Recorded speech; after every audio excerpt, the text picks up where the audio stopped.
Okay, real talk. If you haven't looked at what AI can do with images right now, you're about to have your mind bent. I'm not talking about the goofy robot paintings from a couple years ago. I'm talking about AI that can now generate photorealistic images so convincing that even trained professionals are struggling to spot the fakes. And honestly, it's both fascinating and kind of terrifying.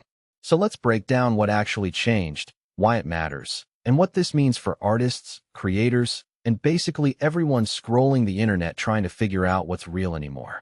First, let me set the stage. Back in 2022 and 2023, AI image generators were exciting but obvious.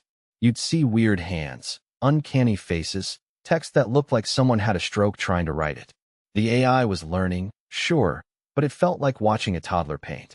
Now jump to 2026, and we're in a totally different world. The latest models, we're talking about systems that have had 3 to 4 years of refinement, trained on exponentially larger datasets, and running on way more powerful hardware. They've basically cracked the code on photorealism. And that's the scary part. So what changed? Well, there are a few things happening at once. First is something called diffusion models getting way smarter. These are the algorithms that basically start with random noise and gradually refine it into an image based on your text prompt. They've gotten ridiculously good at understanding nuance. You can now describe something incredibly specific, like a woman in her 30s with tired eyes sitting in a 1970s kitchen with warm afternoon light coming through the window, holding a cup of coffee, looking wistful, and the AI will nail it. Not just get close, actually nail it. The lighting, the emotion, the tiny details that make something feel real instead of artificial. The second big thing is something called consistency and coherence.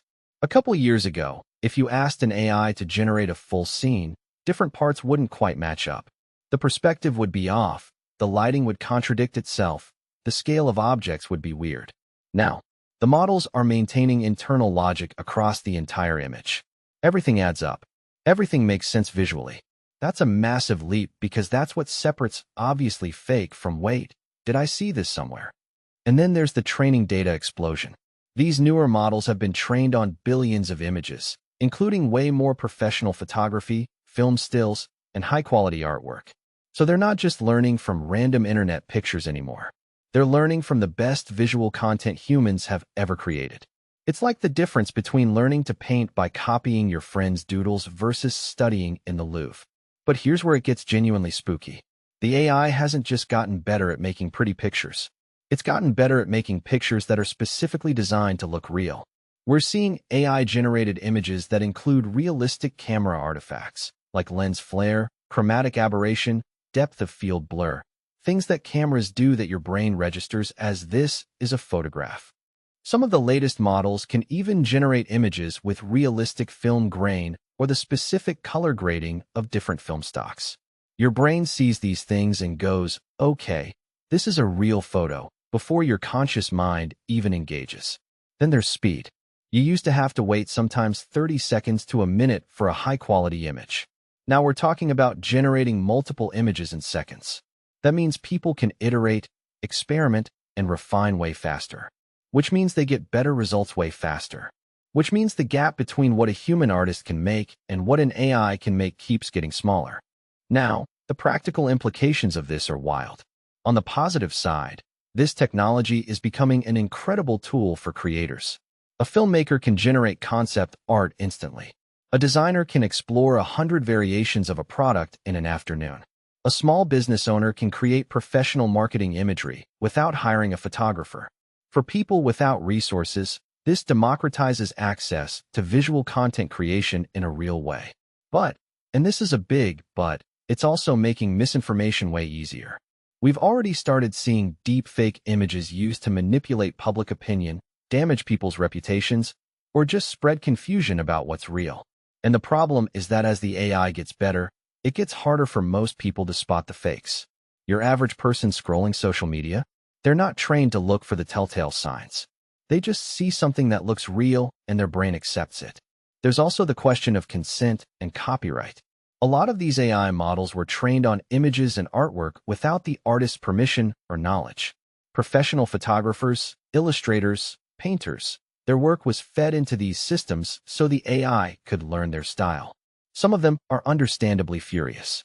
And now the AI can generate images that look like it was made by a specific artist, without that artist seeing a dime or having any say in it. That's created a real crisis of ethics that we're still trying to figure out as a society. And then there's the labor question.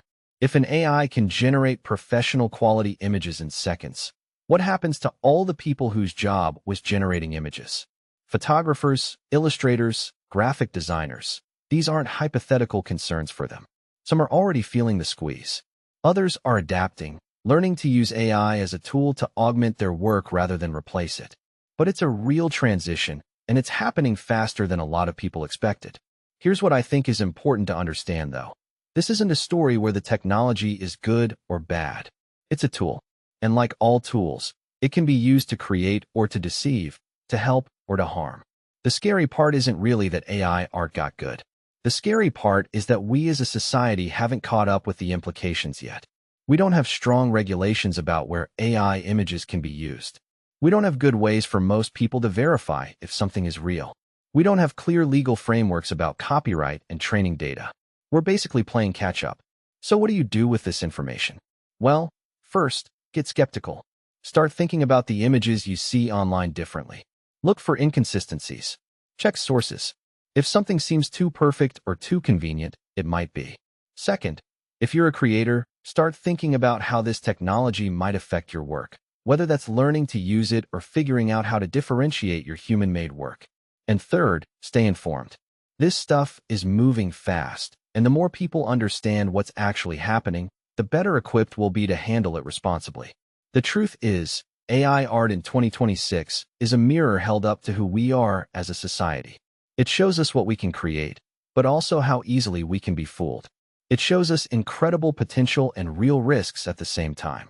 And that's probably the most interesting part of all.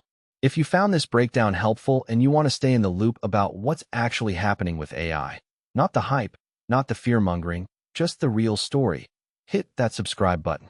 We dive into this stuff every week, breaking down the technology that's shaping the future in a way that actually makes sense. Thanks for hanging out with me, and I'll catch you in the next one.